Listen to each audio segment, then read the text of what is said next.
Hello friends and welcome to this relaxing reading of The Cloak by Nikolay Gogol. As with any reading of this nature, please be sure to only listen in a place where you can safely relax. Now, let us settle down and get ready to unwind and begin the story of The Cloak. In the department of, but it is better not to mention the department.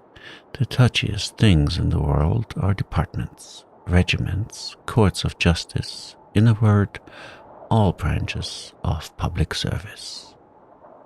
Each individual nowadays thinks all society insulted in his person. Quite recently, a complaint was received from a district chief of police in which he plainly demonstrated that all the imperial institutions were going to the dogs, and that the Tsar's sacred name was being taken in vain. And in proof he appended to the complaint a romance, in which the district chief of police is made to appear about once in every 10 pages, and sometimes in a downright drunken condition. Therefore, in order to avoid all unpleasantness, it will be better to designate the department in question as a certain department. So, in a certain department, there was a certain official. Not a very notable one, it must be allowed, short of stature, somewhat pockmarked, red-haired and mole-eyed, with a bald forehead, wrinkled cheeks, and a complexion of the kind known as sanguine. The St. Petersburg climate was responsible for this. As for his official rank, with us Russians, the rank comes first. He was what is called a perpetual titular counselor, over which, as is well known, some writers make merry and crack their jokes, obeying the praiseworthy custom of attacking those who cannot bite back.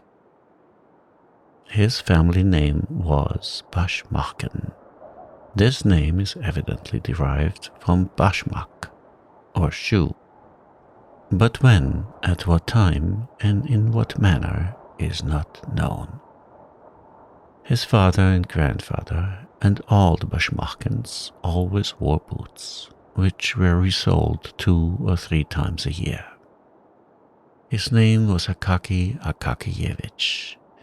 It may strike the reader as rather singular and far-fetched, but he may rest assured that it was by no means far-fetched, and that the circumstances were such that it would have been impossible to give him any other. This was how it came about. Akaki Akakiyevich was born, if my memory fails me not, in the evening of the 23rd of March. His mother, the wife of a government official and a very fine woman, made all due arrangements for having the child baptized. She was lying on the bed opposite the door. On her right stood the godfather, Ivan Ivanovich Eroshkin, a most estimable man, who served as the head clerk of the Senate, and the godmother, Irina Semyonova Bilubrinskova, the wife of an officer of the quarter, and a woman of rare virtues.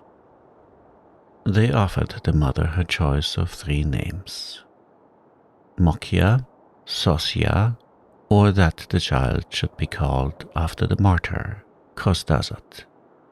"No," said the good woman, "all those names are poor."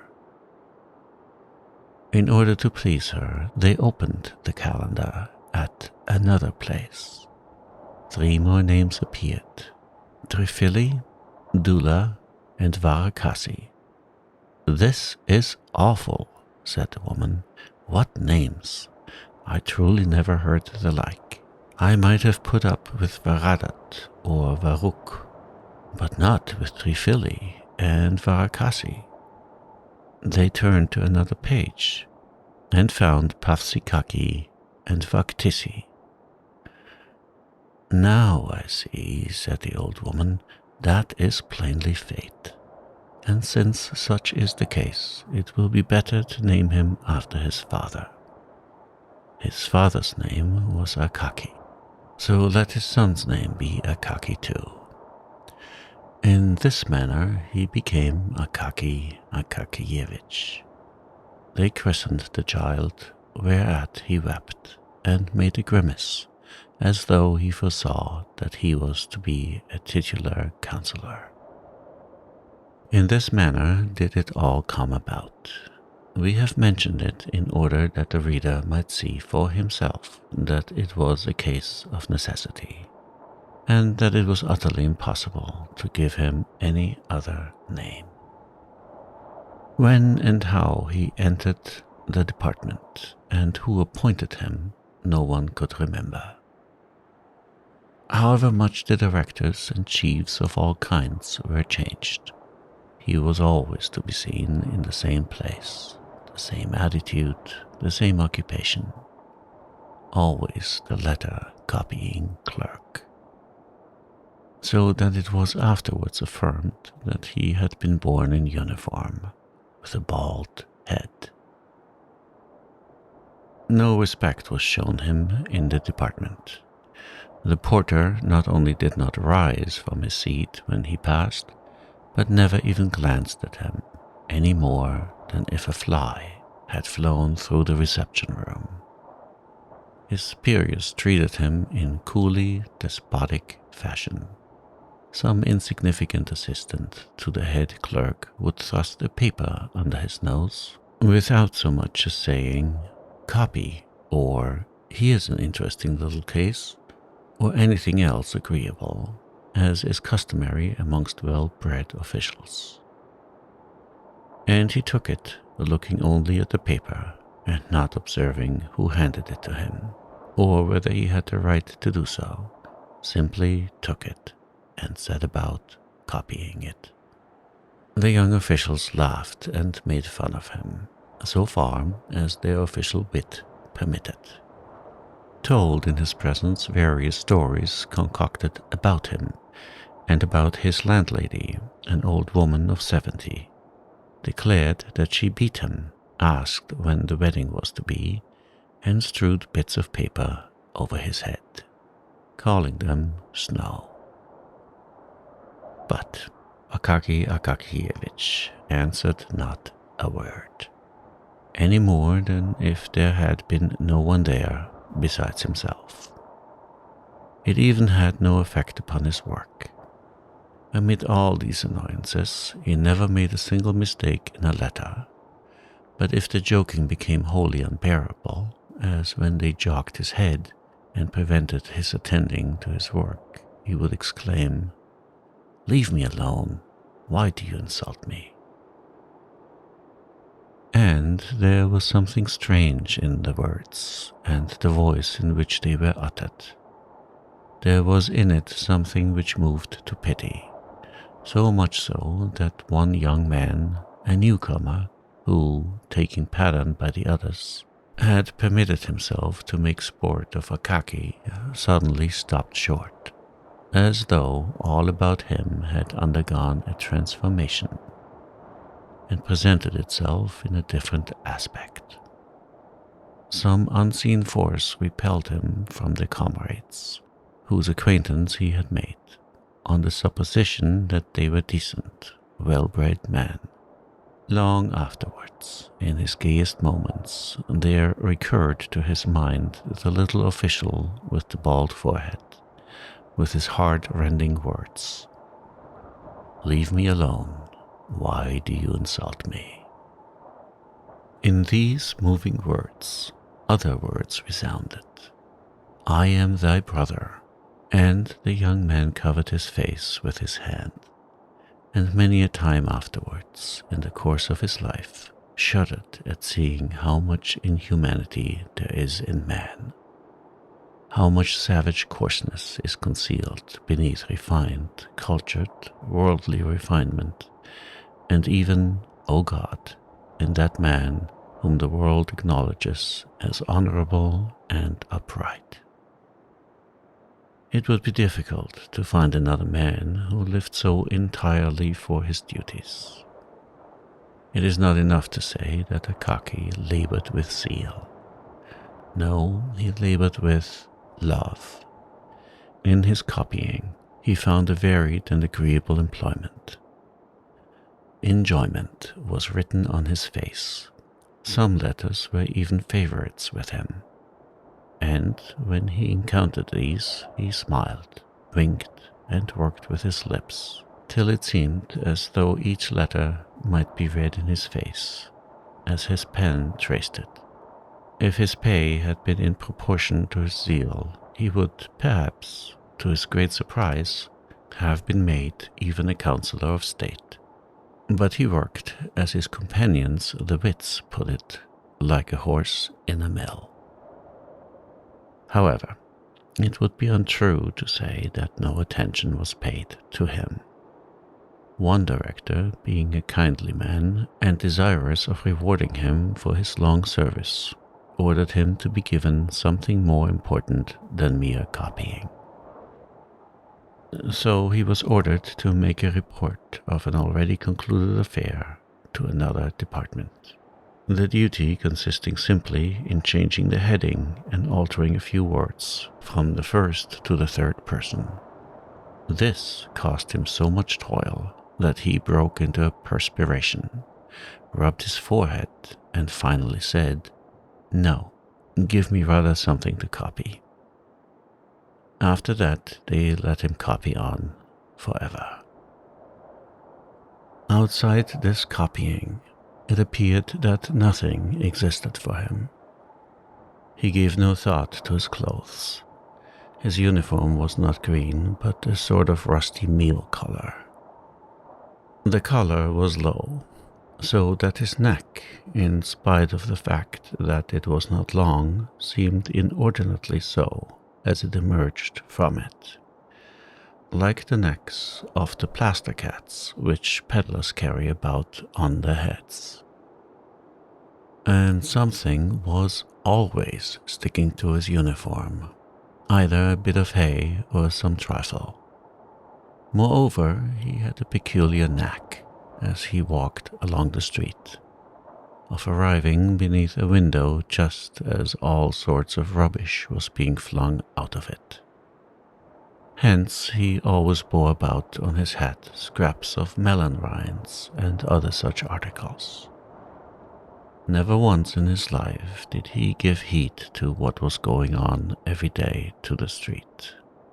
While it is well known that his young brother officials trained the range of their glances till they could see when anyone's trouser straps came undone upon the opposite sidewalk, which always brought a malicious smile to their faces.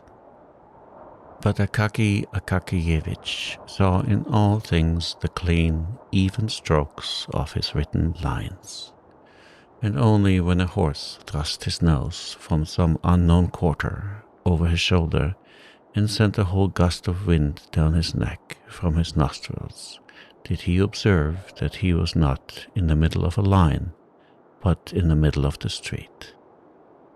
On reaching home, he sat down at once at the table, sipping his cabbage soup up quickly, and swallowed a bit of beef with onions, never noticing their taste, and gulping down everything with flies and anything else which the Lord happened to send at that moment.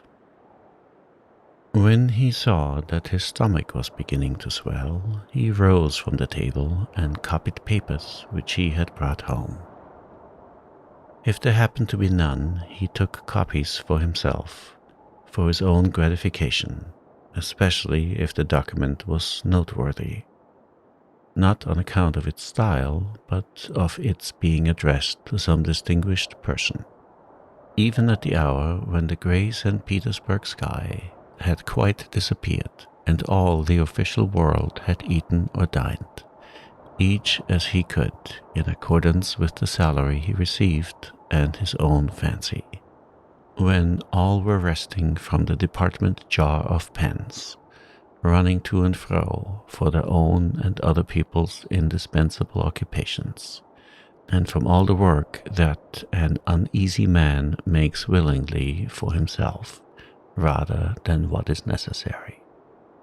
When officials hasten to dedicate to pleasure the time which is left to them, one bolder than the rest going to the theatre, another into the street looking under the bonnets, another wasting his evening in compliments to some pretty girl, the star of a small official circle, another, and this is the common case of all, visiting his comrades on the third or fourth floor, in two small rooms with an anteroom or kitchen, and some pretensions to fashion, such as a lamp or some other trifle which has cost many a sacrifice of dinner or pleasure trip.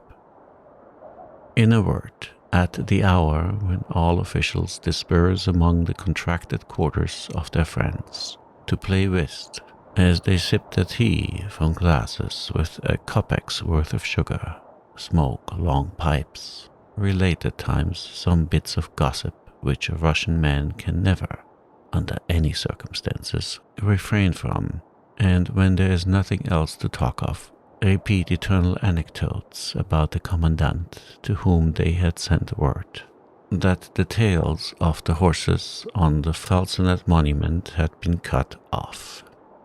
When all strive to divert themselves, Akaky Akakiyevich indulged in no kind of diversion. No one could even say that he had seen him at any kind of evening party. Having written to his heart's content, he lay down to sleep, smiling at the thought of the coming day, of what God might send him to copy on the morrow. Thus flowed on the peaceful life of the man, who, with a salary of 400 rubles, understood how to be content with his lot, and thus it would have continued to flow on, perhaps to extreme old age, were it not that there are various ills strewn along the path of life for titular councillors, as well as for private, actual, court, and every other species of councillor, even to those who never give any advice or take any themselves. There exists in St. Petersburg a powerful foe of all who receive a salary of 400 rubles a year, or thereabouts. This foe is no other than the northern cold, although it is said to be very healthy. At 9 o'clock in the morning, at the very hour when the streets are filled with men bound for various official departments, it begins to bestow such powerful and piercing nips on the noses impartially that the poor officials really do not know what to do with them. At an hour when the foreheads of even those who occupy exalted positions ache with the cold and tears start to their eyes, the poor titular councillors are sometimes quite unprotected. Their only salvation lies in traversing as quickly as possible in their thin little cloaks 5 or 6 streets, and then warming their feet in the porter's room, and so thawing all their talents and qualifications for official service, which had become frozen on the way. Akaky Akakiyevich had felt for some time that his back and shoulders were paining with peculiar poignancy, in spite of the fact that he had tried to traverse the distance with all possible speed. He began finally to wonder whether the fault did not lie in his cloak. He examined it thoroughly at home, and discovered that in 2 places, namely on the back and shoulders, it had become thin as gauze. The cloth was worn to such a degree that he could see through it, and the lining had fallen into pieces. You must know that Akaki Akakievich's cloak served as an object of ridicule to the officials. They even refused it the noble name of cloak and called it a cape. In fact, it was of singular make, its collar diminishing year by year to serve to patch its other parts. The patching did not exhibit great skill on the part of the tailor, and was, in fact, baggy and ugly.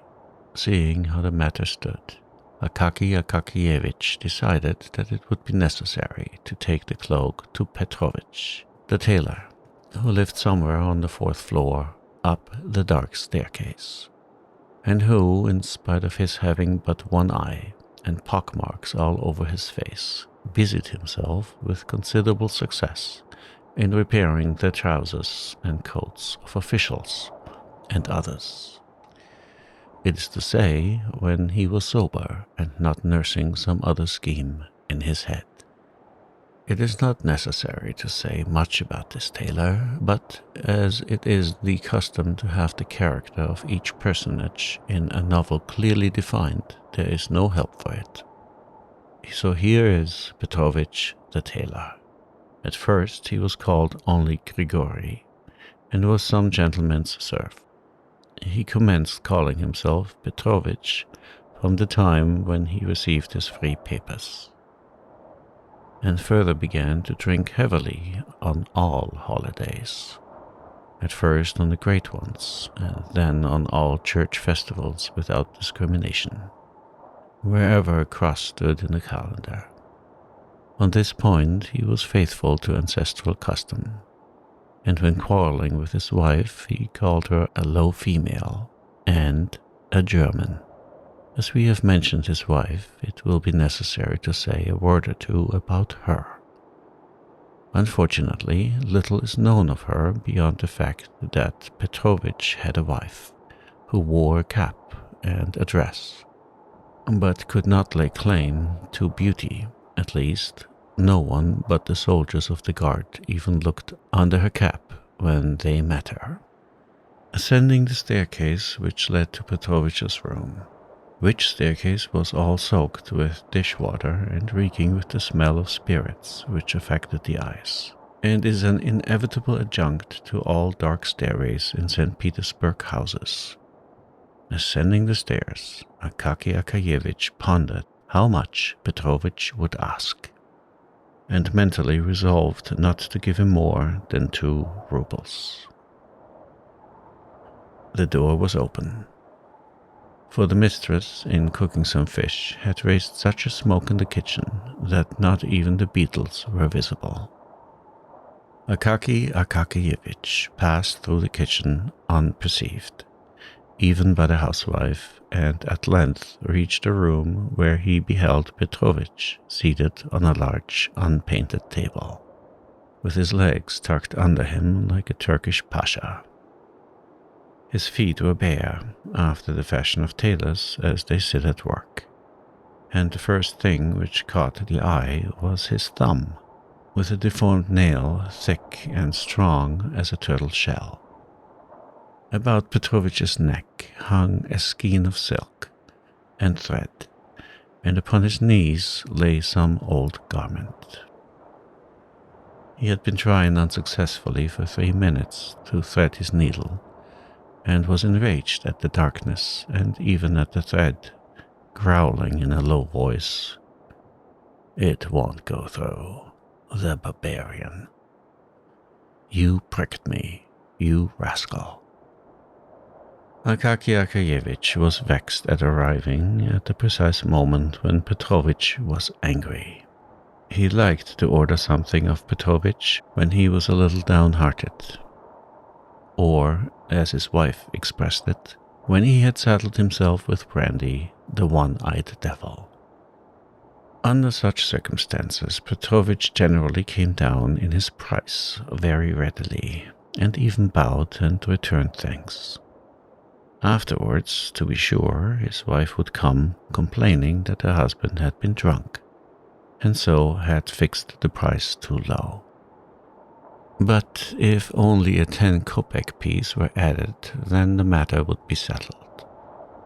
But now it appeared that Petrovich was in a sober condition, and therefore rough, taciturn, and inclined to demand, Satan only knows what price. Akaky Akakievich felt this, and would gladly have beat a retreat, but he was in for it. Petrovich screwed up his one eye very intently at him, and Akaky Akakievich involuntarily said, "How do you do, Petrovich?" "I wish you a good morning, sir," said Petrovich, squinting at Akaky Akakievich's hands to see what sort of booty he had brought. To you, Petrovich, this..." It must be known that Akaky Akakievich expressed himself chiefly by prepositions, adverbs, and scraps of phrases which had no meaning whatever. If the matter was a very difficult one, he had a habit of never completing his sentences, so that frequently, having begun a phrase with the words, "This, in fact, is quite..." he forgot to go on, thinking he had already finished it. "What is it?" asked Petrovich, and with one eye scanned Akaky Akakievich's whole uniform, from the collar down to the cuffs, the back, the tails, and the buttonholes, all of which were well known to him, since they were his own handiwork. Such is the habit of tailors. It is the first thing they do on meeting one. "But here, this, Petrovich, cloak, cloth, here, you see, everywhere, in different places. It is quite strong. It is a little dusty and looks old, but it is new. Only here, in one place, it is a little on the back, and here on one of the shoulders. It is a little worn, yes. Here on this shoulder, it is a little... Do you see? That is all. And a little work." Petrovich took the cloak, spread it out, to begin with, on the table, looked at it hard, shook his head, reached out his hand to the windowsill for his snuff-box, adorned with the portrait of some general, though what general is unknown, for the place where the face should have been had been rubbed through by the finger and a square bit of paper that had been pasted over it. Having taken a pinch of snuff, Petrovich held up the cloak and inspected it against the light, and again shook his head. Then he turned it, lining upwards, and shook his head once more. After which he again lifted the general adorned lid with its bit of pasted paper, and having stuffed his nose with snuff, dozed and put away the snuff-box and said finally, "No, it is impossible to mend it. It is a wretched garment." Akaky Akakievich's heart sank at these words. "Why is it impossible, Petrovich?" he said, almost in the pleading voice of a child. "All that ails it is that it is worn on the shoulders. You must have some pieces." "Yes, patches could be found. Patches are easily found," said Petrovich.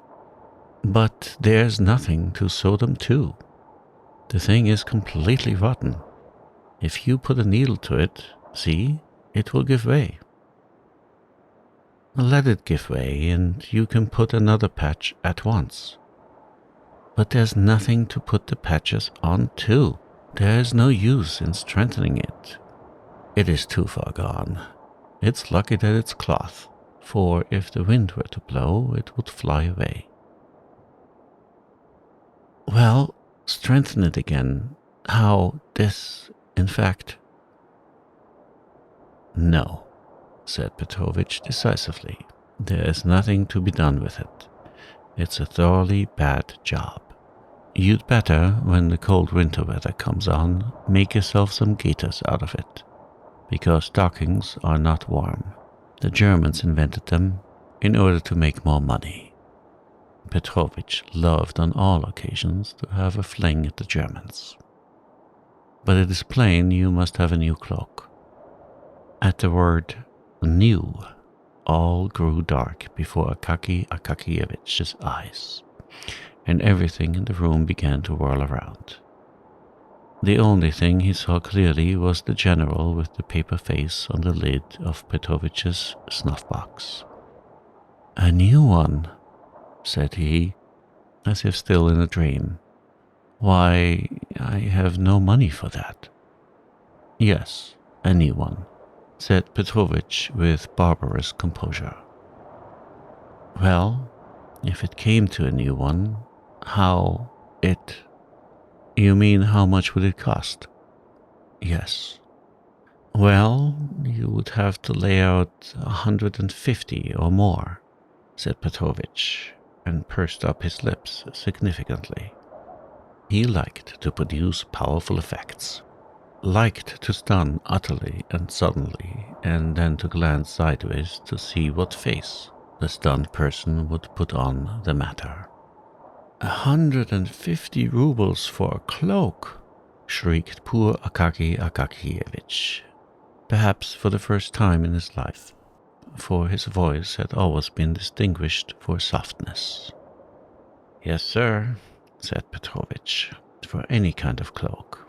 If you have a marten fur on the collar or a silk-lined hood, it will mount up to 200. "Petrovich, please," said Akaky Akakievich in a beseeching tone, not hearing and not trying to hear Petrovich's words, and disregarding all his effects, some repairs in order that it may wear yet a little longer. "No, it would only be a waste of time and money," said Petrovich. And Akaky Akakievich went away after these words, utterly discouraged.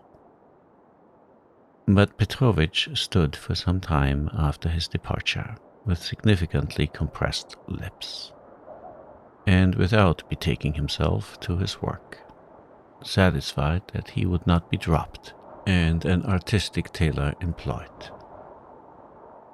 Akaky Akakievich went out into the street as if in a dream. "Such an affair," he said to himself. "I did not think it had come to." And then after a pause he added, "Well, so it is. See what it has come to at last." And I never imagined that it was so. Then followed a long silence, after which he exclaimed, "Well, so it is. See what already, nothing unexpected that. It would be nothing. What a strange circumstance." So saying, instead of going home, he went in exactly the opposite direction without suspecting it. On the way, a chimney sweep bumped up against him and blackened his shoulder, and a whole hatful of rubbish landed on him from the top of a house which was building. He did not notice it, and only when he ran against a watchman who, having planted his halberd beside him, was shaking some snuff from his box into his horny hand, did he recover himself a little, and that because the watchman said, "Why are you poking yourself into a man's very face? Haven't you the pavement?" This caused him to look about him and turn towards home. There only he finally began to collect his thoughts and to survey his position in its clear and actual light, and to argue with himself sensibly and frankly, as with a reasonable friend with whom one can discuss private and personal matters. "No," said Akaky Akakievich, "it is impossible to reason with Petrovich now. He is that. Evidently his wife has been beating him. I'd better go to him on Sunday morning. After Saturday night he will be a little cross-eyed and sleepy, for he will want to get drunk, and his wife won't give him any money, and at such a time a 10-kopeck piece in his hand he will become more fit to reason with, and then the cloak and that." Thus argued Akaky Akakievich, with himself regaining his courage, and waited until the first Sunday, when, seeing from afar that Petrovich's wife had left the house, he went straight to him.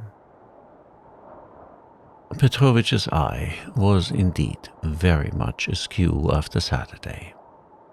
His head drooped, and he was very sleepy, but for all that, as soon as he knew what it was a question of, it seemed as though Satan jogged his memory. "Impossible," said he. "Please to order a new one." Thereupon Akaky Akakievich handed over the 10-kopeck piece. "Thank you, sir. I will drink your good health," said Petrovich. "But as for the cloak, don't trouble yourself about it. It is good for nothing. I will make you a capital new one. So let us settle about it now." Akaky Akakievich was still for mending it, but Petrovich would not hear of it, and said, "I shall certainly have to make you a new one, and you may depend upon it that I shall do my best. It may even be, as the fashion goes, that the collar can be fastened by silver hooks under a flap." Then Akaky Akakievich saw that it was impossible to get along without a new cloak, and his spirit sank utterly. How, in fact, was it to be done? Where was the money to come from? He must have some new trousers, and pay a debt of long standing to the shoemaker for putting new tops on his old boots. And he must order 3 shirts from the seamstress, and a couple of pieces of linen. In short, all his money must be spent. And even if the director should be so kind as to order him to receive 45 or even 50 rubles instead of 40, it would be a mere nothing, a mere drop in the ocean towards the funds necessary for a cloak, although he knew that Petrovich was often wrong-headed enough to blurt out some outrageous prices, so that even his own wife could not refrain from exclaiming, "Have you lost your senses, you fool?" At one time he would not work at any price, and now it was quite likely that he had named a higher sum than the cloak would cost.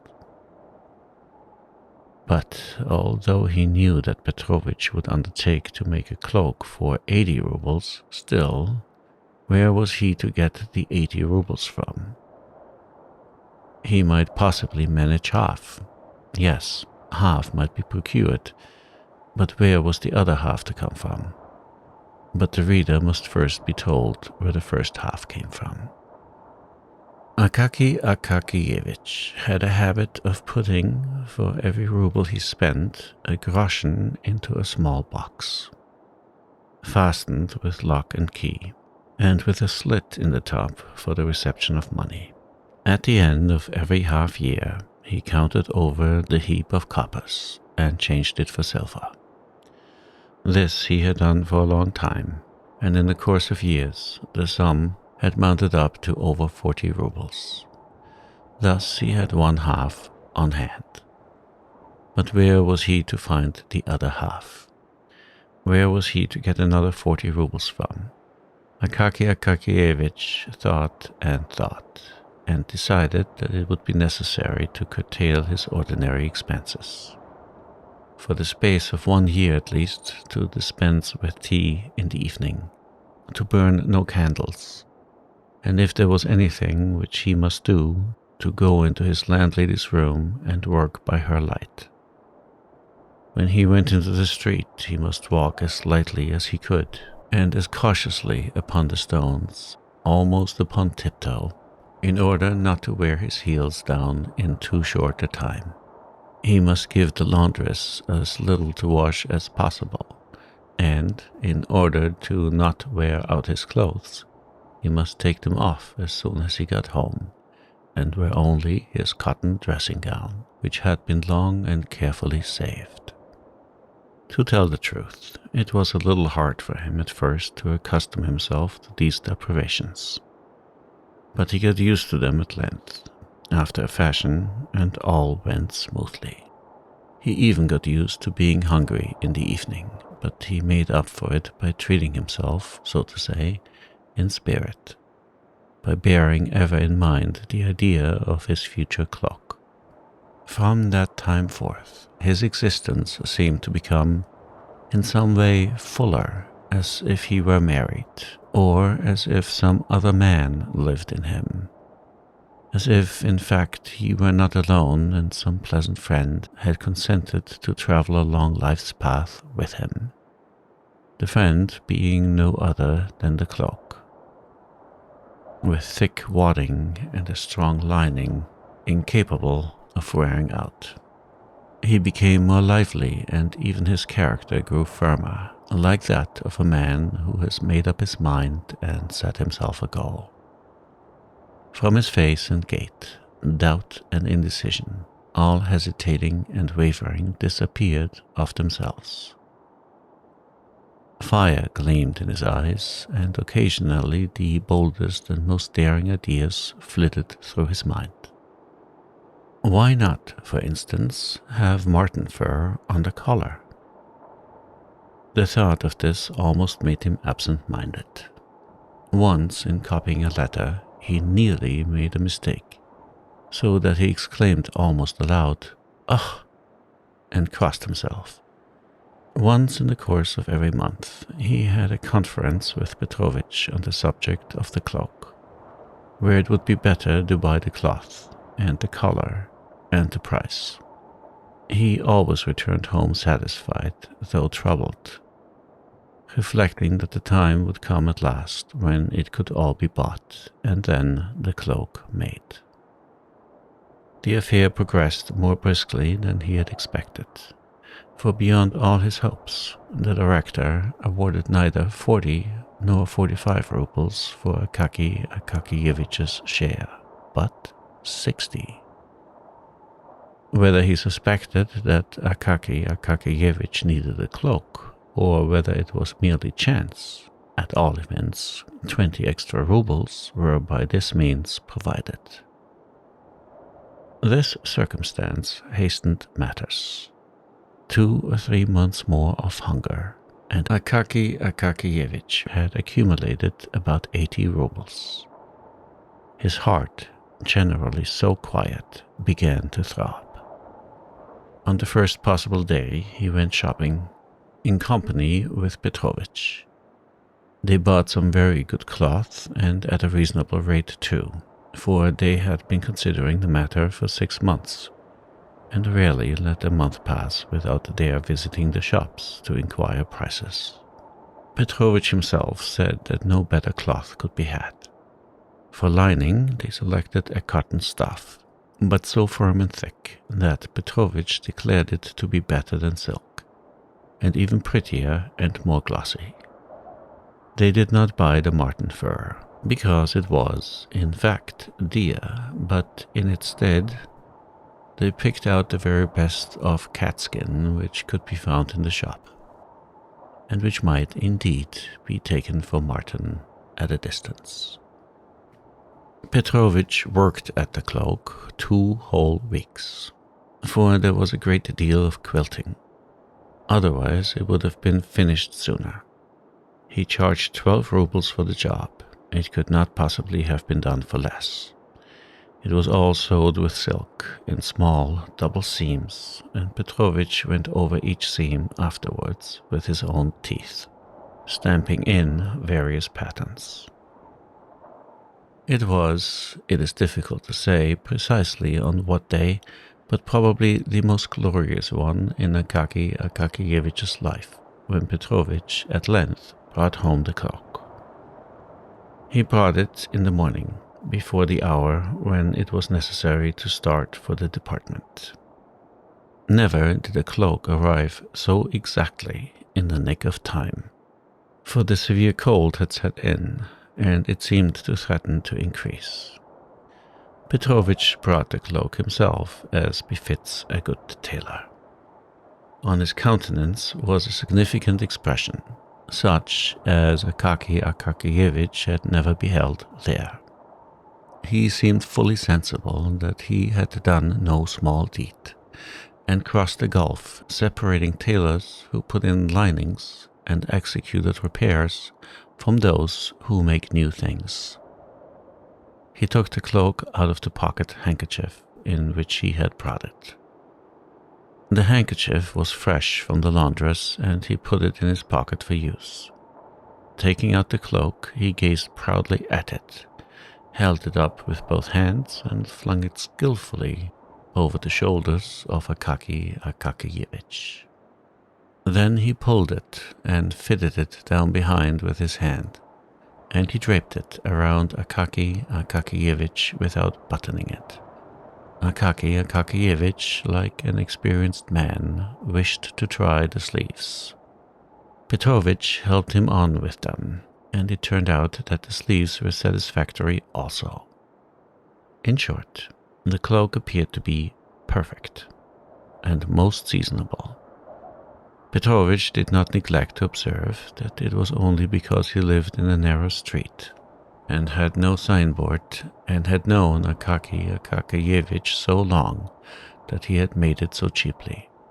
But if he had been in business on the Nevsky Prospect, he would have charged 75 rubles for making a loan.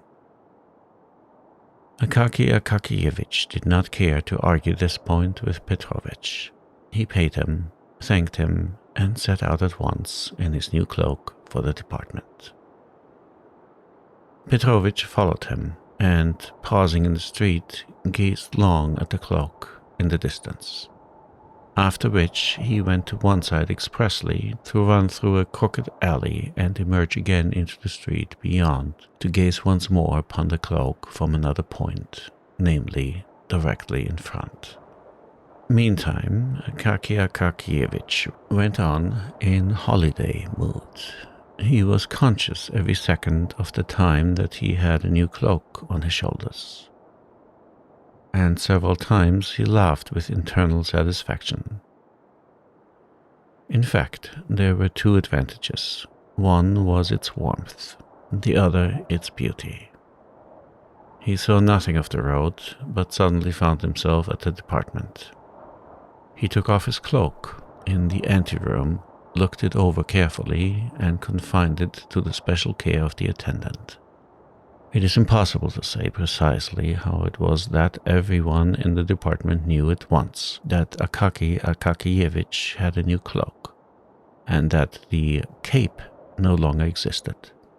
All rushed at the same moment into the anteroom to inspect it. They congratulated him and said pleasant things to him, so that he began at first to smile, and then to grow ashamed. When all surrounded him and said that the new cloak must be christened, and that he must at least give them all a party, Akaky Akakiyevich lost his head completely, and did not know where he stood, what to answer, or how to get out of it. He stood blushing all over for several minutes, trying to assure them, with great simplicity, that it was not a new cloak, that it was in fact an old cape. At length, one of the officials, assistant to the head clerk, in order to show that he was not at all proud, and on good terms with his inferiors, said, "So be it, only I will give the party instead of Akaky Akakiyevich. I invite you all to tea with me tonight. It just happens to be my name day too." The officials naturally at once offered the assistant clerk their congratulations, and accepted the invitation with pleasure.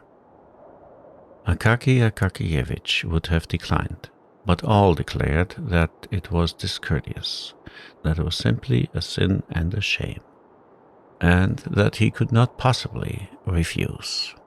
Besides, the notion became pleasant to him when he recollected that he should thereby have a chance of wearing his new cloak in the evening. That whole day was truly a most triumphant festival for Akaky Akakiyevich.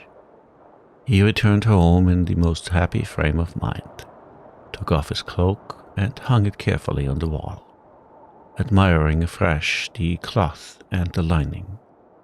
Then he brought out his old, worn-out cloak for comparison. He looked at it and laughed. So vast was the difference. And long after dinner he laughed again when the condition of the cape recurred to his mind. He dined cheerfully, and after dinner wrote nothing, but took his ease for a while on the bed until it got dark.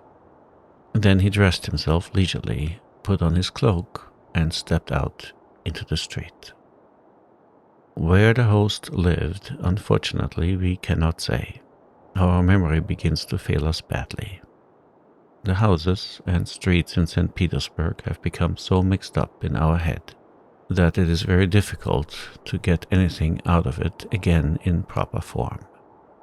This much is certain, that the official lived in the best part of the city, and therefore it must have been anything but near to Akaky Akakiyevich's residence. Akaky Akakievich was first obliged to traverse a kind of wilderness of deserted, dimly lighted streets. But in proportion as he approached the official's quarter of the city, the streets became more lively, more populous, and more brilliantly illuminated. Pedestrians began to appear. Handsomely dressed ladies were more frequently encountered. The men had otterskin collars to their coats. Shabby sleighmen with their wooden railed sledges stuck over with brass-headed nails became rarer. Whilst on the other hand, more and more drivers in red velvet caps, lacquered sledges and bearskin coats began to appear. And carriages with rich hammercloths flew swiftly through the streets, their wheels scrunching the snow. Akaky Akakiyevich gazed upon all this as upon a novel sight. He had not been in the streets during the evening for years. He halted out of curiosity before a shop window to look at a picture representing a handsome woman who had thrown off a shoe, thereby baring her whole foot in a very pretty way, whilst behind her the head of a man with whiskers and handsome moustache peeped through the doorway of another room. Akaky Akakiyevich shook his head and laughed, and then went on his way. Why did he laugh? Either because he had met with a thing utterly unknown, but for which everyone cherishes, nevertheless, some sort of feeling, or else he thought, like many officials, well, those French, what is to be said? If they do go in for anything of that sort, why? But possibly he did not think at all. Akaky Akakiyevich at length reached the house in which the head clerk's assistant lodged. He lived in fine style. The staircase was lit by a lamp, his apartment being on the second floor. On entering the vestibule, Akaky Akakiyevich beheld a whole row of galoshes on the floor. Among them, in the center of the room, stood a samovar, humming and emitting clouds of steam. On the walls hung all sorts of coats and cloaks, among which there were even some with beaver collars or velvet facings. Beyond, the buzz of conversation was audible, and became clear and loud when the servant came out with a trayful of empty glasses, cream jugs and sugar bowls. It was evident that the officials had arrived long before, and had already finished their first glass of tea. Akaky Akakiyevich, having hung up his own cloak, entered the inner room. Before him, all at once, appeared lights, officials, pipes, and card tables. And he was bewildered by a sound of rapid conversation rising from all the tables, and the noise of moving chairs. He halted very awkwardly in the middle of the room, wondering what he ought to do. But they had seen him. They received him with a shout, and all thronged at once into the anteroom, and there took another look at his cloak. Akaky Akakiyevich, although somewhat confused, was frank-hearted, and could not refrain from rejoicing when he saw how they praised his cloak. Then, of course, they all dropped him and his cloak, and returned, as was proper, to the tables to set out for whist. All this, the noise, the talk, the throng of people, was rather overwhelming to Akaky Akakiyevich. He simply did not know where he stood, or where to put his hands, his feet, and his whole body. Finally, he sat down by the players, looked at the cards, gazed at the face of one and another, and after a while began to gape, and to feel that it was wearisome, the more so as the hour was already long past when he usually went to bed. He wanted to take leave of the host, but they would not let him go, saying that he must not fail to drink a glass of champagne in honor of his new garment. In the course of an hour, supper, consisting of vegetable salad, cold veal, pastry, confectioner's pies, and champagne, was served. They made Akaky Akakiyevich drink 2 glasses of champagne, after which he felt things grow livelier. Still, he could not forget that it was 12 o'clock, and that he should have been at home long ago.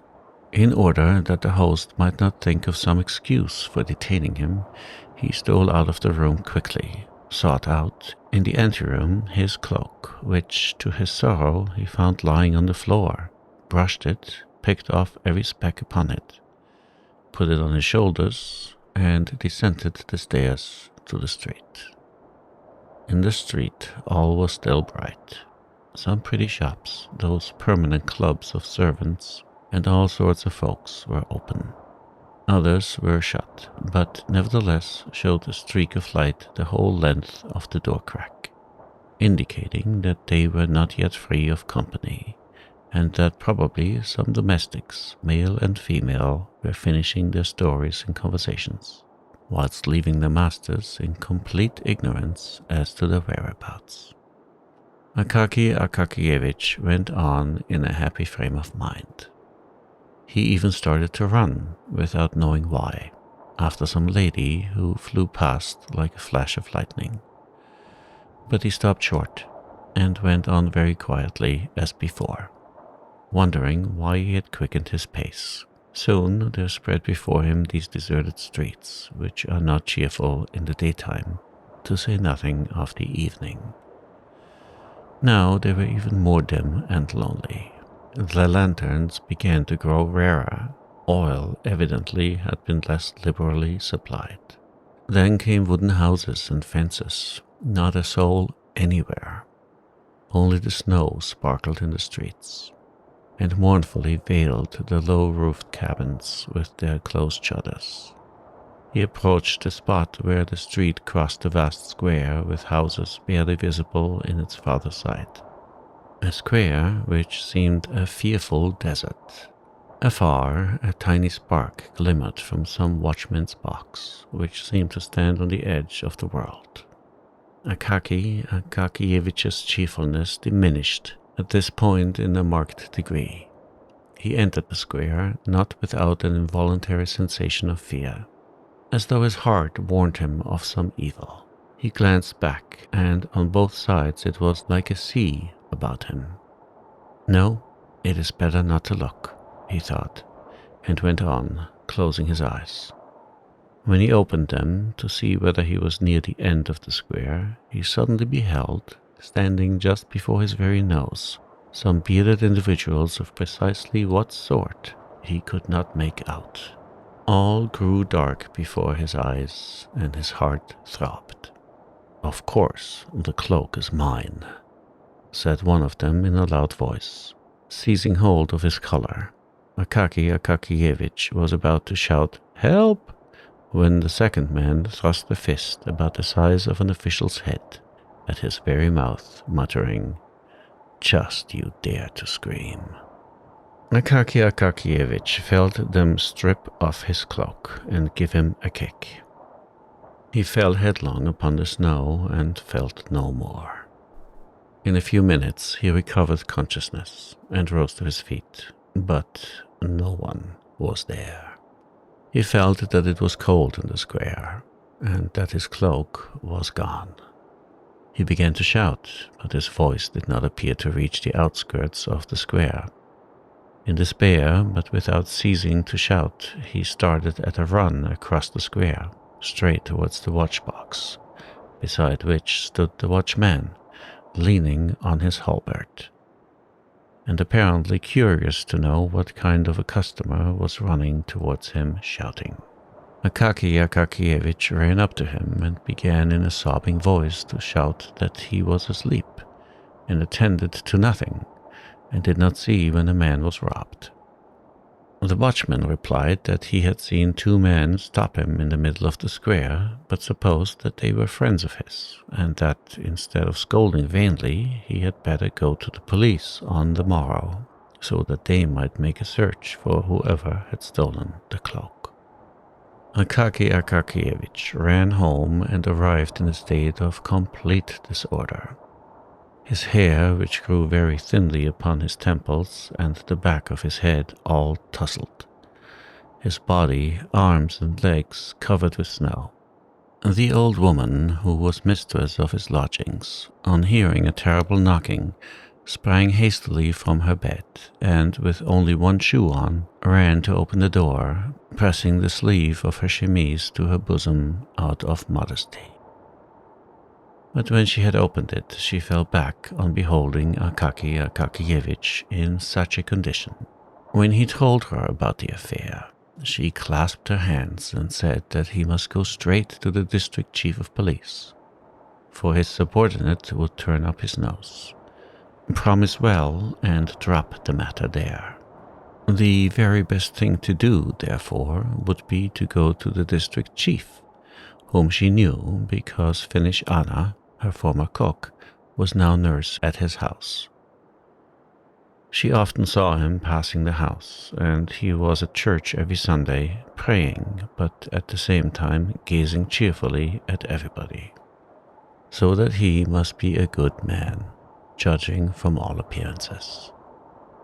Having listened to this opinion, Akaky Akakievich betook himself sadly to his room, and how he spent the night there, anyone who can put himself in another's place may readily imagine. Early in the morning, he presented himself at the district chief's, but was told the official was asleep. He went again at 10 and was again informed that he was asleep. At 11, and they said, the superintendent is not at home.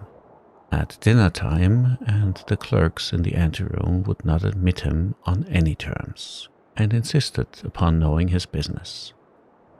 So that at last, for once in his life, Akaky Akakievich felt an inclination to show some spirit, and said curtly that he must see the chief in person, that they ought not to presume to refuse him entrance, that he came from the Department of Justice, and that when he complained of them, they would see.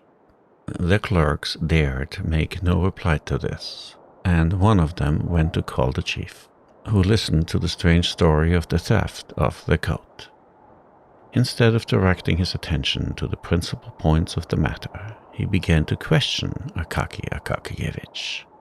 Why was he going home so late? Was he in the habit of doing so, or had he been to some disorderly house?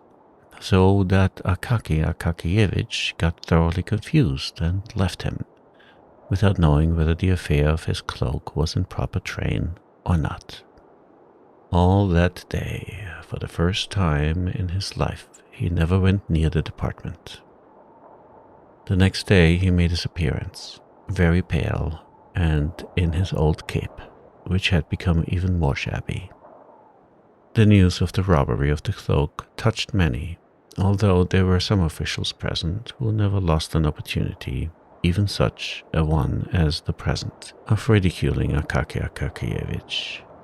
They decided to make a collection for him on the spot, but the officials had already spent a great deal in subscribing for the director's portrait, and for some book at the suggestion of the head of that division, who was a friend of the author, and so the sum was trifling.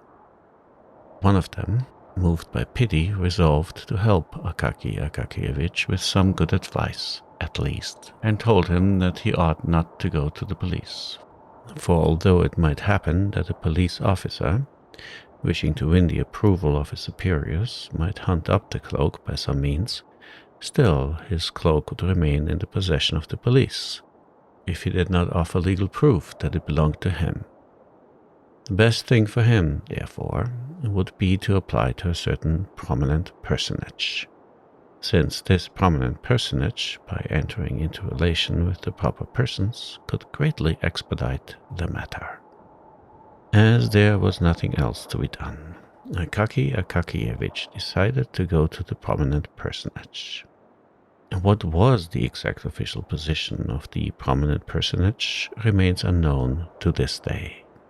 The reader must know that the prominent personage had but recently become a prominent personage, having up to that time been only an insignificant person.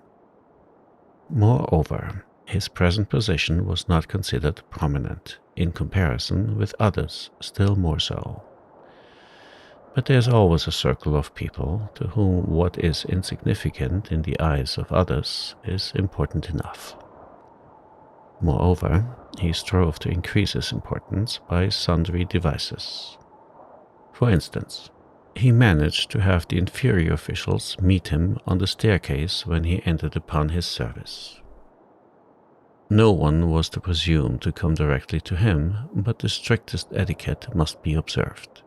The collegiate recorder must make a report to the government secretary, the government secretary to the titular councillor, or whatever other man was proper, and all business must come before him in this manner. In Holy Russia, all is thus contaminated with the love of imitation. Every man imitates and copies his superior.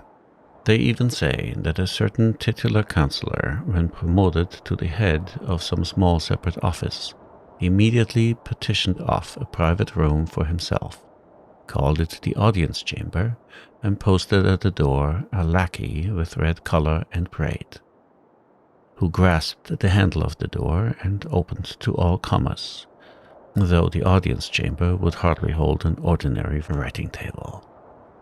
The manners and customs of the prominent personage were grand and imposing, but rather exaggerated. The main foundation of his system was strictness. Strictness, strictness, and always strictness, he generally said, and at the last word he looked significantly into the face of the person to whom he spoke. But there was no necessity for this, for the half-score of subordinates who formed the entire force of the office were properly afraid. On catching sight of him afar off, they left their work and waited, drawn up in line, until he had passed through the room. His ordinary converse with his inferiors smacked of sternness, and consisted chiefly of 3 phrases. How dare you? Do you know whom you are speaking to? Do you realize who is standing before you? Otherwise, he was a very kind-hearted man, good to his comrades, and ready to oblige. But the rank of general threw him completely off his balance. On receiving anyone of that rank, he became confused, lost his way, as it were, and never knew what to do. If he chanced to be amongst his equals, he was still a very nice kind of man, a very good fellow in many respects, and not stupid. But the very moment that he found himself in the society of people but one rank lower than himself, he became silent. And his situation aroused sympathy, the more so as he felt himself that he might have been making an incomparably better use of his time. In his eyes there was sometimes visible a desire to join some interesting conversation or group, but he was kept back by the thought, would it not be a very great condescension on his part? Would it not be familiar, and would he not thereby lose his importance? And in consequence of such reflections, he always remained in the same dumb state, uttering from time to time a few monosyllabic sounds. and thereby earning the name of the most wearisome of men. To this prominent personage, Akaki Akakiyevich presented himself, and this at the most unfavorable time for himself, though opportune for the prominent personage. The prominent personage was in his cabinet, conversing very gaily with an old acquaintance and companion of his childhood, whom he had not seen for several years, and who had just arrived when it was announced to him that a person named Bashmachkin had come. He asked abruptly, "Who is he?" "Some official," he was informed. "Ah, he can wait." "This is no time for him to call," said the important man. It must be remarked here that the important man lied outrageously. He had said all he had to say to his friend long before, and the conversation had been interspersed for some time with very long pauses, during which they merely slapped each other on the leg and said, "You think so, Ivan Abramovich?" "Just so, Stepan Malamovich." Nevertheless, he ordered that the official should be kept waiting, in order to show his friend, a man who had not been in the service for a long time, but had lived at home in the country, how long officials had to wait in his anteroom. At length, having talked himself completely out, and more than that, having had his fill of pauses, and smoked a cigar in a very comfortable armchair with reclining back, he suddenly seemed to recollect, and said to the secretary, who stood by the door with papers of reports, "So it seems that there's an official waiting to see me. Tell him that he may come in." On perceiving Akaki Akayevich's modest mien and his worn uniform, he turned abruptly to him and said, "What do you want?" in a curt, hard voice which he had practiced in his room in private, and before the looking-glass for a whole week before being raised to his present rank. Akaki Akakiyevich, who was so already imbued with a due amount of fear, became somewhat confused, and, as well as his tongue could permit, explained with a rather more frequent addition than usual of the word that his cloak was quite new and had been stolen in the most inhumane manner, that he had applied to him in order that he might, in some way, by his intermediation, that he might enter into correspondence with the chief of police and find the cloak. For some inexplicable reason, this conduct seemed familiar to the prominent personage. "What, my dear sir," he said abruptly, "are you not acquainted with etiquette? To whom have you come? Do you know how such matters are managed? You should first have presented a petition to the office. It would have gone to the head of the department, then to the chief of the division. Then it would have been handed over to the secretary, and the secretary would have given it to me." "But, Your Excellency," said Akaki Akakiyevich, trying to collect his small handful of wits, and conscious at the same time that he was perspiring terribly. "I, Your Excellency, presume to trouble you because secretaries are an untrustworthy race." What? Said the important personage. "Where did you get such courage? Where did you get such ideas? What impudence towards their chiefs and superiors has spread among the young generation?" The prominent personage apparently had not observed that Akaki Akakiyevich was already in the neighborhood of 50. If he could be called a young man, it must have been in comparison with someone who was 70. "Do you know to whom you're speaking? Do you realize who is standing before you? Do you realize it? Do you realize it, I ask you?" Then he stamped his foot and raised his voice to such a pitch that it would have frightened even a different man from Akaki Akakiyevich. Akaki Akakiyevich's senses failed him. He staggered and trembled in every limb, and if the porters had not run in to support him, would have fallen to the floor.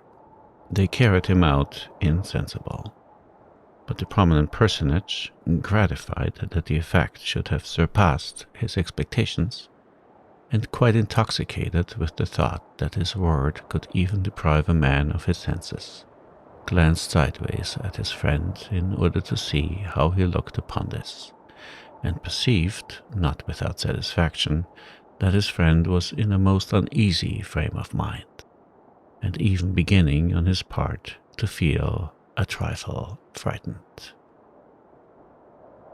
Akaki Akakiyevich could not remember how he descended the stairs and got into the street. He felt neither his hands nor his feet. Never in his life had he been so rated by any high official, let alone a strange one. He went staggering on through the snowstorm, which was blowing in the streets, with his mouth wide open. The wind, in St. Petersburg fashion, darted upon him from all quarters, and down every cross street. In a twinkling it had blown a quinsy into his throat, and he reached home unable to utter a word. His throat was swollen, and he lay down on his bed. So powerful is sometimes a good scolding. The next day a violent fever developed. Thanks to the generous assistance of the St. Petersburg climate, the malady progressed more rapidly than could have been expected. And when the doctor arrived, he found, on feeling the sick man's pulse, that there was nothing to be done except to prescribe a poultice, so that the patient might not be left entirely without the beneficent aid of medicine. But at the same time he predicted his end in 36 hours. After this, he turned to the landlady and said, "And as for you, don't waste your time on him. Order his pine coffin now, for an oak one will be too expensive for him." Did Akaki Akakiyevich hear these fatal words? And if he heard them, did they produce any overwhelming effect upon him? Did he lament the bitterness of his life? We know not, for he continued in a delirious condition. Visions incessantly appeared to him, each stranger than the other.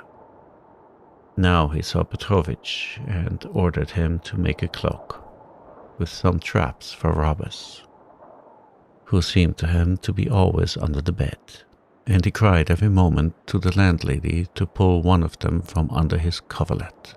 Then he inquired why his old mantle hung before him when he had a new cloak.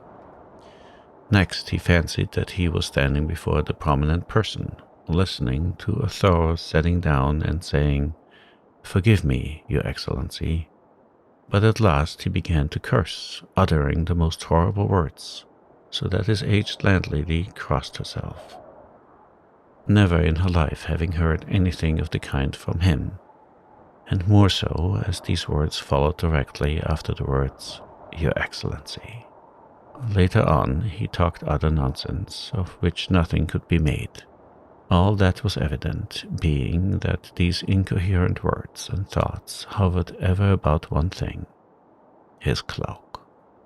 At length, poor Akaki Akakiyevich breathed his last. They sealed up neither his room nor his effects, because, in the first place, there were no heirs, and in the second, there was very little to inherit beyond a bundle of goosequills, a quire of white official paper, 3 pairs of socks, 2 or 3 buttons which had burst off his trousers, and the mantle already known to the reader. To whom all this fell, God knows. I confess that the person who told me this tale took no interest in the matter. They carried Akaki Akakiyevich out and buried him, and St. Petersburg was left without Akaki Akakiyevich, as though he had never lived there. A being disappeared, who was protected by none, dear to none, interesting to none, and who never even attracted to himself the attention of those students of human nature who omit no opportunity of thrusting a pin through a common fly and examining it under the microscope. A being who bore meekly the gibes of the department and went to his grave without having done one unusual deed, but to whom, nevertheless, at the close of his life appeared a bright visitant in the form of a cloak, which momentarily cheered his poor life, and upon him thereafter an intolerable misfortune descended, just as it descends upon the heads of the mighty of this world. Several days after his death, the porter was sent from the department to his lodgings with an order for him to present himself there immediately, the chief commanding it. But the porter had to return unsuccessful with the answer that he could not come, and to the question, "Why?" replied, "Well, because he is dead. He was buried 4 days ago." In this manner did they hear of Akaky Akakiyevich's death at the department. And the next day a new official sat in his place, with a handwriting by no means so upright, but more inclined and slanting. But who could have imagined that this was not really the end of Akaky Akakiyevich, that he was destined to raise a commotion after death, as if in compensation for his utterly insignificant life? But so it happened, and our poor story unexpectedly gains a fantastic ending. A rumor suddenly spread through St. Petersburg that a dead man had taken to appearing on the Kalinkin Bridge and its vicinity at night in the form of an official seeking a stolen cloak, and that, under the pretext of its being the stolen cloak, he dragged, without regard to rank or calling, everyone's cloak from his shoulders, be it catskin, beaver, fox, bear, sable, in a word, every sort of fur and skin which man adopted for their covering. One of the department's officials saw the dead man with his own eyes, and immediately recognized in him Akaky Akakiyevich. This, however, inspired him with such terror that he ran off with all his might, and therefore did not scan the dead man closely, but only saw how the latter threatened him from afar with his finger. Constant complaints poured in from all quarters, that the backs and shoulders, not only of titular but even of court councillors, were exposed to the danger of a cold on account of the frequent dragging off of their cloaks. Arrangements were made by the police to catch the corpse, alive or dead, at any cost, and punish him as an example to others in the most severe manner. In this they nearly succeeded, for a watchman on guard in Karinchkin Lane caught the corpse by the collar on the very scene of his evil deeds, when attempting to pull off the frieze cloak of a retired musician. Having seized him by the collar, he summoned, with a shout, 2 of his comrades, whom he enjoined to hold him fast, while he himself felt for a moment in his boot in order to draw out his snuff-box and refresh his frozen nose. But the snuff was of a sort which even a corpse could not endure. The watchman, having closed his right nostril with his finger, had no sooner succeeded in holding half a handful up to the left than the corpse sneezed so violently that he completely filled the eyes of all 3. While they raised their hands to wipe them, the dead man vanished completely, so that they positively did not know whether they had actually had him in their grip at all. Thereafter, the watchmen conceived such a terror of dead men that they were afraid even to seize the living, and only screamed from a distance, "Hey there, go your way." So the dead official began to appear even beyond the Kalinkin Bridge, causing no little terror to all timid people. But we have totally neglected that certain prominent personage who may really be considered as the cause of the fantastic turn taken by this true history. First of all, justice compels us to say that after the departure of poor annihilated Akaki Akakiyevich, he felt something like remorse. Suffering was unpleasant to him, for his heart was accessible to many good impulses, in spite of the fact that his rank often prevented his showing his true self. As soon as his friend had left his cabinet, he began to think about poor Akaki Akakiyevich. And from that day forth, poor Akaki Akakiyevich, who could not bear up under an official reprimand, recurred to his mind almost every day. The thought troubled him to such an extent that a week later he even resolved to send an official to him to learn whether he really could assist him. And when it was reported to him that Akaki Akakiyevich had died suddenly of fever, he was startled, hearkened to the reproaches of his conscience, and was out of sorts for the whole day. Wishing to divert his mind in some way and drive away the disagreeable impression, he set out that evening for one of his friend's houses, where he found quite a large party assembled. What was better, nearly everyone was of the same rank as himself, so that he need not feel in the least constraint. This had a marvelous effect upon his mental state. He grew expansive, made himself agreeable in conversation. In short, he passed a delightful evening. After supper, he drank a couple of glasses of champagne, not a bad recipe for cheerfulness, as everyone knows. The champagne inclined him to various adventures, and he determined not to return home, but to go and see a certain well-known lady, of German extraction, Karolina Ivanovna, a lady, it appears, with whom he was on a very friendly footing. It must be mentioned that the prominent personage was no longer a young man, but a good husband and respected father of a family, 2 sons, one of whom was already in the service, and a good-looking 16-year-old daughter, with a slightly arched but pretty little nose, came every morning to kiss his hand and say, "Bonjour, papa." His wife, a still fresh and good-looking woman, first gave him her hand to kiss, and then, reversing the procedure, kissed his. But the prominent personage, though perfectly satisfied in his domestic relations, considered it stylish to have a friend in another quarter of the city. This friend was scarcely prettier or younger than his wife, but there are such puzzles in the world, and it is not our place to judge them.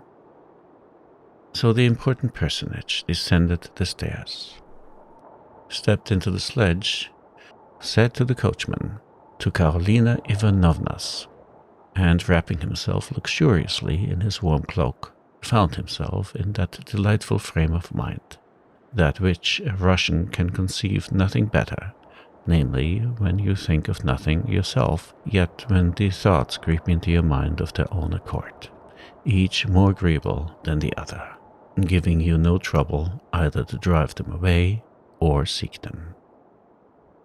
Fully satisfied, he recalled all the gay features of the evening just past and all the mots which had made the little circle laugh. Many of them he repeated in a low voice, and found them quite as funny as before.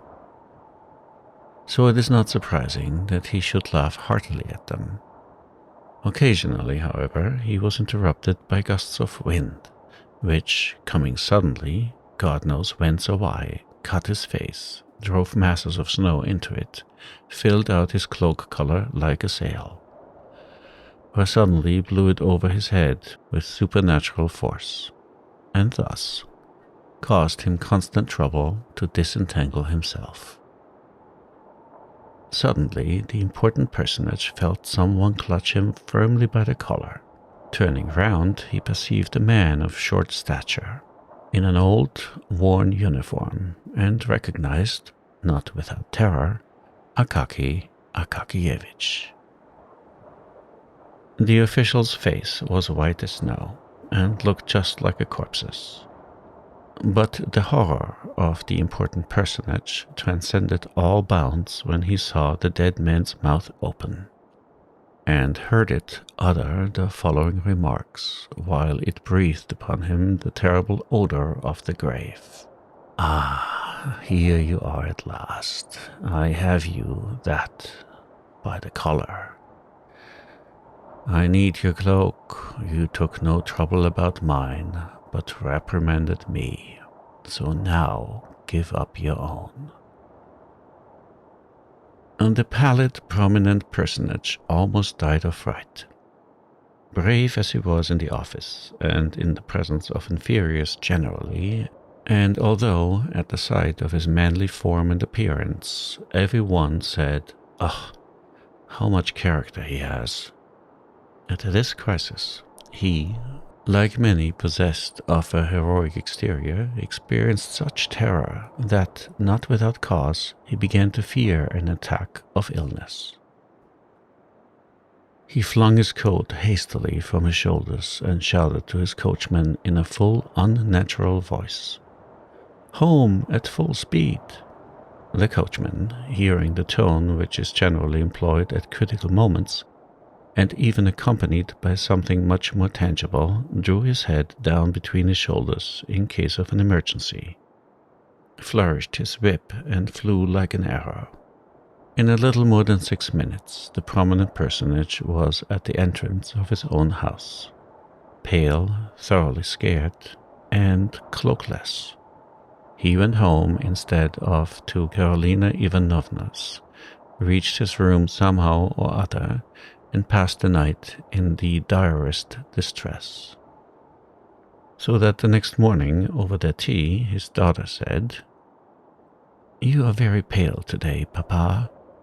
But Papa remained silent and said not a word to anyone of what had happened to him, where he had been, or where he had intended to go. This occurrence made a deep impression upon him. He even began to say, "How dare you? Do you realize who is standing before you?" less frequently to under-officials, and if he did utter the words, it was only after first having learned the bearings of the matter. But the most noteworthy point was that from that day forward, the apparition of the dead official ceased to be seen. Evidently, the prominent personage's cloak just fitted his shoulders. At all events, no more instances of his dragging cloaks from people's shoulders were heard of. But many active and solicitous persons could by no means reassure themselves, and asserted that the dead official still showed himself in distant parts of the city. In fact, one watchman in Kolomen saw with his own eyes the apparition come from behind a house. But the watchman was not a strong man, so he was afraid to arrest him, and followed him in the dark, until, at length, the apparition looked round, paused, and inquired, "What do you want?" at the same time showing such a fist as is never seen on living man. The watchman said, "Nothing," and turned back instantly. But the apparition was much too tall, wore huge moustaches, and, directing its steps apparently towards the Obukov Bridge, disappeared in the darkness of the night.